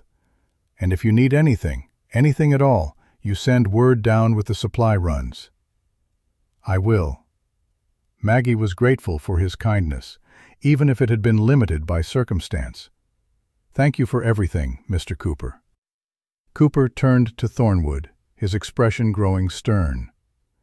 "You make sure she's treated right." Thornwood's expression didn't change, but something flickered in his pale eyes, something that might have been offense or might have been understanding. "She'll be treated fair. You have my word." They rode out of Redstone as the sun crested the eastern peaks, painting the world in shades of gold and amber and rose. Maggie didn't look back. There was nothing behind her worth seeing. Nothing in that town she'd miss. Nothing she owed anyone. Whatever lay ahead, isolation, hardship, uncertainty, it had to be better than what she was leaving behind. The ride up the mountain trail was easier this time. Maggie knew what to expect now, knew where the path narrowed dangerously and where the switchbacks grew steep. Molly moved confidently beneath her, and Thornwood rode ahead in silence, only occasionally glancing back to make sure she was keeping pace. They stopped once to water the horses at the creek crossing where Maggie had paused on her first trip. Thornwood handed her a canteen and some dried venison without speaking, the transaction as efficient as everything else he did. She ate standing beside her horse, watching the water tumble over smooth stones worn round by centuries of current, breathing air so clean and cold it made her lungs ache in a way that felt almost good. "You'll need warmer clothes," Thornwood said, breaking the silence. "Gets cold up there even in summer. We'll see snow again before the season turns. I've got spare furs, a coat that might fit if we take it in." "I can sew," Maggie offered, wanting to contribute something. Thornwood's eyes moved over her dress, the same brown homespun she'd worn since Denver, now stained and worn beyond any hope of repair. "You'll need something sturdier than that. Split skirt would be better for the kind of work you'll be doing. Easier to move in, safer around horses and fire." Maggie nodded, filing the information away. She'd never worn anything but full skirts in her life, but she could see the practicality in Thornwood's suggestion. Life in the mountains wouldn't accommodate modesty that interfered with function. They reached the cabin by late afternoon, the meadow bathed in golden light. The grass was greener than Maggie remembered, lush with spring growth. Wildflowers dotted the landscape in purple and yellow and white clusters. A hawk circled overhead, riding thermals invisible to human eyes. Thornwood's roan gelding whinnied a greeting to the horse in the stable. Somewhere in the forest, a bird called out with a sound like falling water. It was beautiful, wild, nothing like the cramped, judgmental streets of Redstone. Thornwood dismounted and began unloading supplies with his usual efficiency. "Leave that," he said when Maggie moved to help. "I'll show you inside first. You can get settled before we unpack." He led her into the cabin, and Maggie saw it with new eyes now. Not as a temporary shelter, but as a place she'd be living, maybe for months, maybe longer. The single room seemed smaller than she remembered, more intimate. The curtained-off sleeping area drew her eye, and she felt heat creep up her neck as implications hit her. Thornwood noticed, his mouth twitching in what might have been amusement. "You'll sleep there," he said, gesturing to the sleeping area. "I'll take the loft over the stable. Not proper for us to share quarters, and I don't want you sleeping out there with the animals." Maggie's relief must have shown on her face, because Thornwood's expression softened slightly. "I'm not a complete savage," he said dryly. "I know how things look, know what people will say. But up here we live by different rules. Rule 1 is we treat each other with respect and honesty. Rule 2 is we work hard and pull our weight. Rule 3 is we mind our own business and let the town gossip itself to death without our help." "Those are good rules," Maggie said quietly. "They'll do." Thornwood moved to the fireplace, stirring the banked coals back to life with practiced ease. "Your duties are straightforward: cooking, cleaning, mending. I hunt and trap, which means processing game. You know how to skin a rabbit? Pluck a bird?" Maggie shook her head, feeling inadequate. "I'll teach you.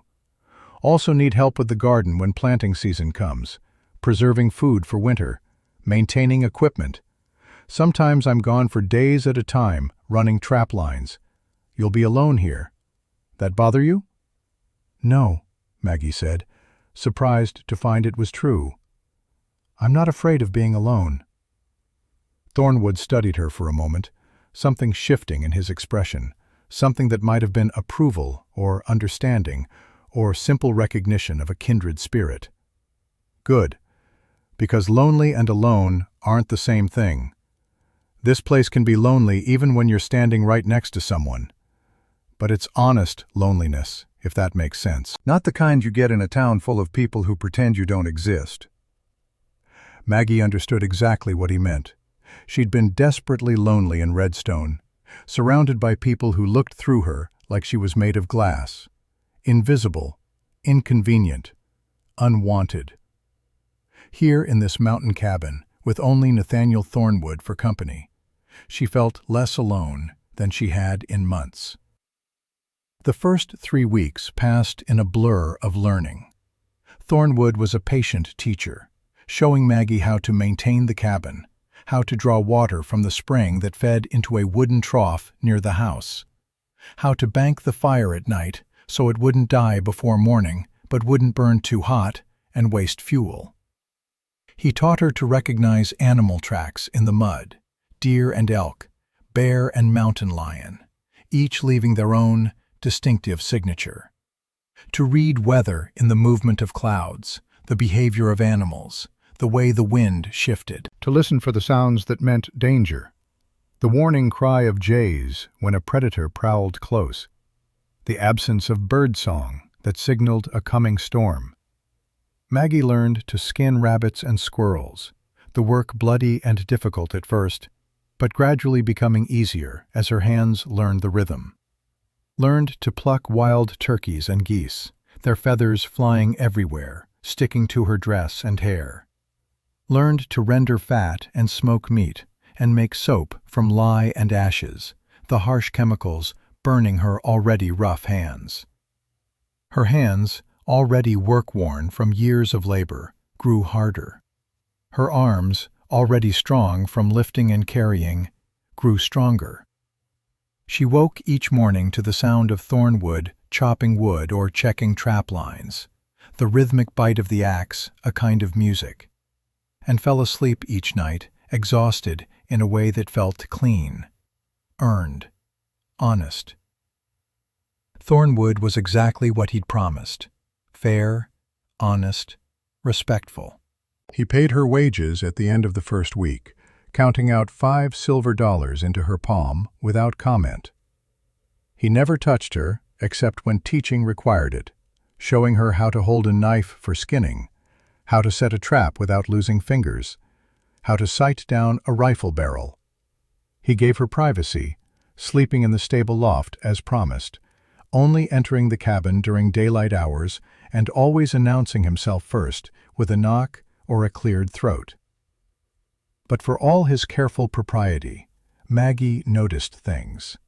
The way Thornwood's eyes sometimes lingered on her when you thought she wasn't looking.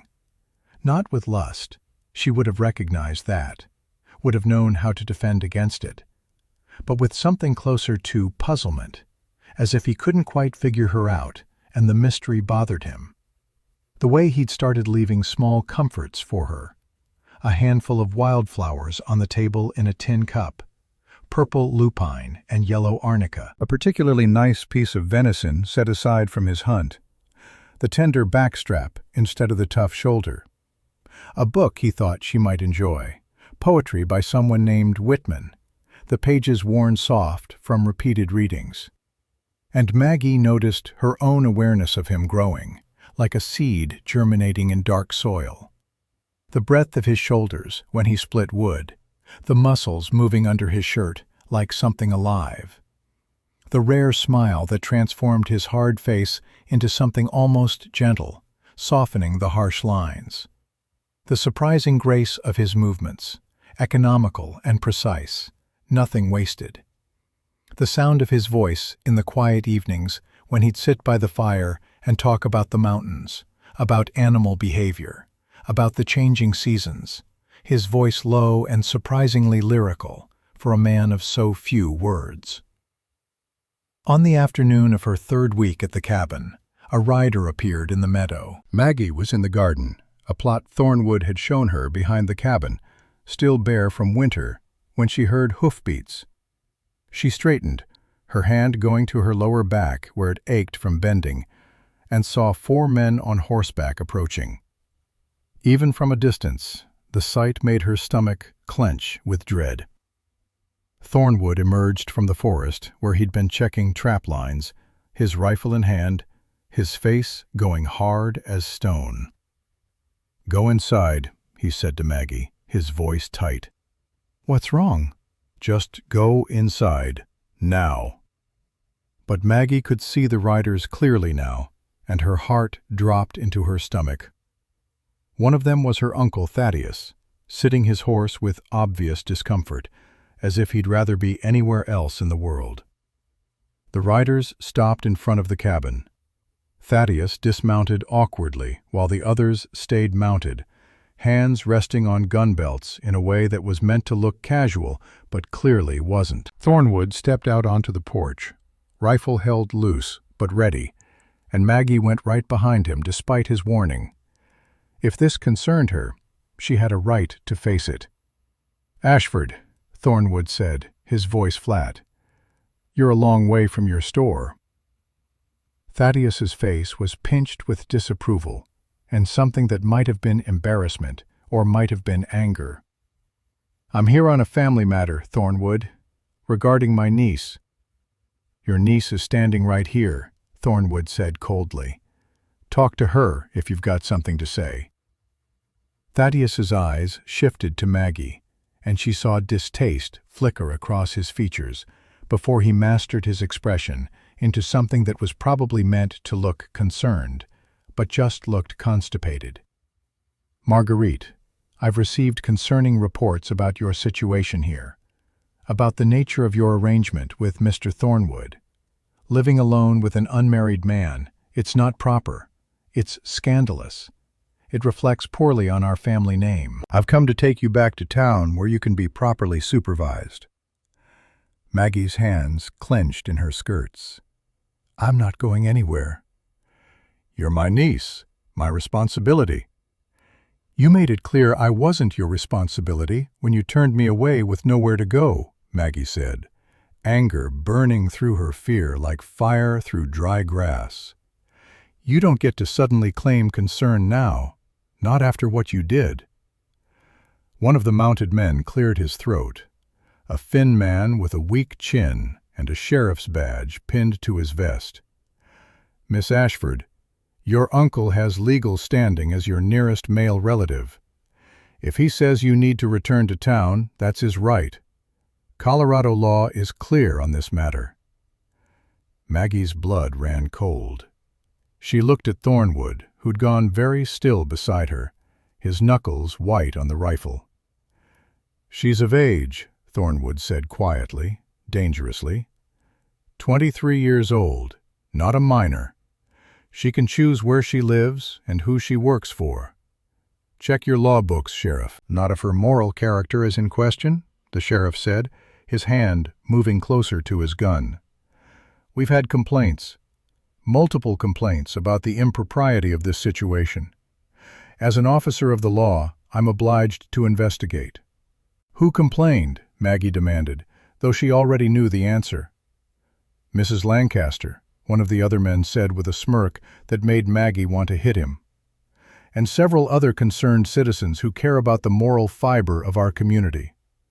Thornwood's hand moved to rest on his rifle, not quite threatening but close, very close. "Mrs. Ashford stays here of her own free will," he said, his voice dangerously calm. "She's paid fair wages, treated with respect, given proper quarters separate from mine.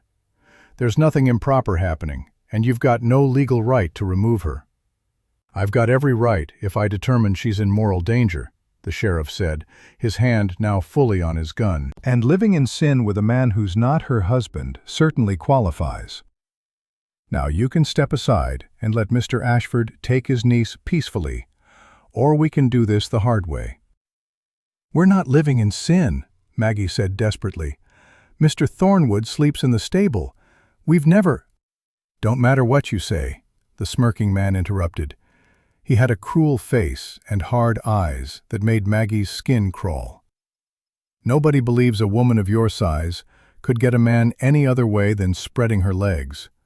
Thornwood's probably too embarrassed to admit he's tup—" The man's words cut off in a strangled gasp as Thornwood's fist connected with his jaw with the sound of a hammer hitting meat.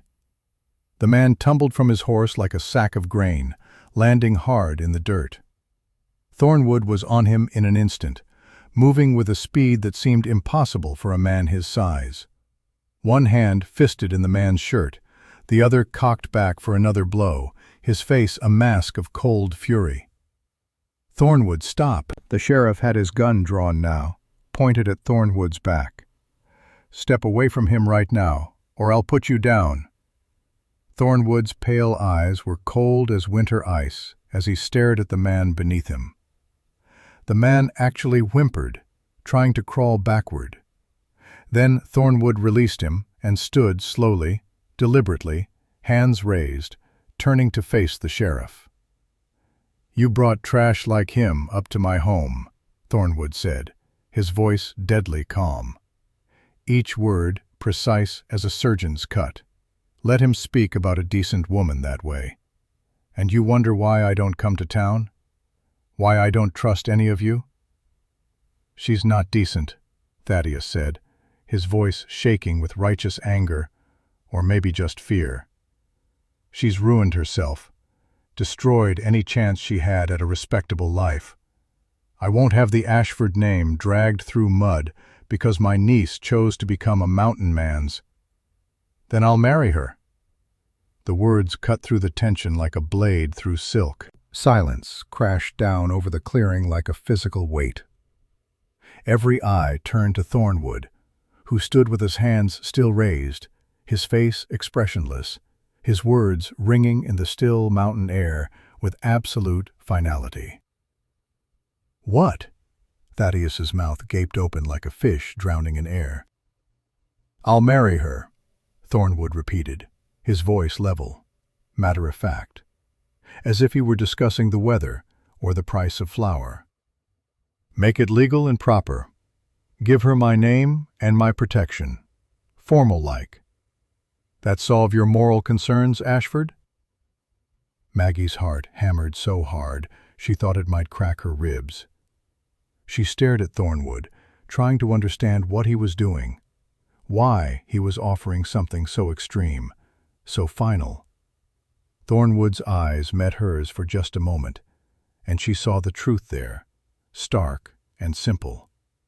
He was protecting her, the only way he knew how, giving her the armor of respectability, the shelter of marriage, offering himself as a sacrifice to save her from being dragged back to that town, back to her uncle's grudging custody and Redstone's cruel judgment. You're proposing marriage?" the sheriff said, clearly thrown, his gun wavering slightly. "I am."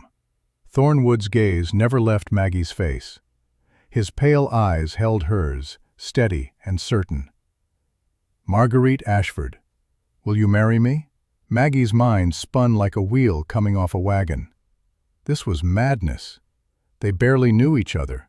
Thornwood was still grieving his first wife, Isabel, dead 7 years but clearly not forgotten. This marriage would be a fiction, a legal arrangement born of desperation rather than love. But what choice did she have? Return to Redstone in disgrace?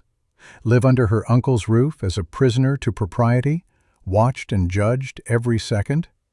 Face the town's judgment every single day, knowing men like Kemp's crew could corner her in alleys any time they wanted? Or stay here in these mountains with a man who'd shown her more kindness than her own family? A man who respected her work, valued her strength, defended her honor even when it cost him. A man who was offering her freedom disguised as marriage. "Yes," Maggie said, her voice clear and strong, despite the way her hands shook. "I'll marry you." Thornwood nodded once, as if they'd just concluded a business transaction, rather than altering the course of both their lives forever. Then he turned back to the sheriff, his expression hardening. "There, problem solved. Now get off my property, all of you, before I forget my manners completely." Thaddeus sputtered, his face going from white to red to purple. This is outrageous. You can't just—" "He can," the sheriff said heavily, holstering his gun with obvious reluctance. He looked tired suddenly, old, beaten. "If they're married, she's his wife, his responsibility. Nothing illegal about it. Nothing we can do." He turned his horse with a sharp jerk of the reins. "Come on, Ashford. We came to check on your niece's welfare. She's made her choice. She's of age. Colorado law says that's her right. But she's— Thaddeus gestured helplessly at Maggie, at her body, at everything he found offensive about her existence. She doesn't know what she's doing. He's taking advantage. I know exactly what I'm doing, Maggie said firmly, finding strength in Thornwood's solid presence beside her. And Mr. Thornwood has been nothing but honorable. More honorable than you've ever been to me. More honorable than anyone in that entire town. Thaddeus's eyes filled with something that might have been hurt or might have been fury. Maggie couldn't tell, and found she didn't care. "You'll regret this, Marguerite," he said, his voice shaking. "When you're stuck up here, forgotten by everyone, aging alone with a man who can barely stand to look at you, you'll wish you'd listened to reason. You'll wish you'd accepted my help." The words were designed to wound, and they found their mark, digging into old scars that had never quite healed. But Maggie lifted her chin and met her uncle's gaze without flinching. "I'd rather be alone with an honest man than surrounded by hypocrites. Now leave. You're not welcome here. You never will be." The four men rode away down the mountain trail, the one Thornwood had struck, clutching his jaw and shooting murderous looks over his shoulder that promised future trouble. Maggie, and Thornwood stood on the porch, watching until they disappeared into the trees, until even the sound of hoofbeats faded into silence. Then Thornwood turned to her, and for the first time since she'd met him, he looked uncertain, almost vulnerable.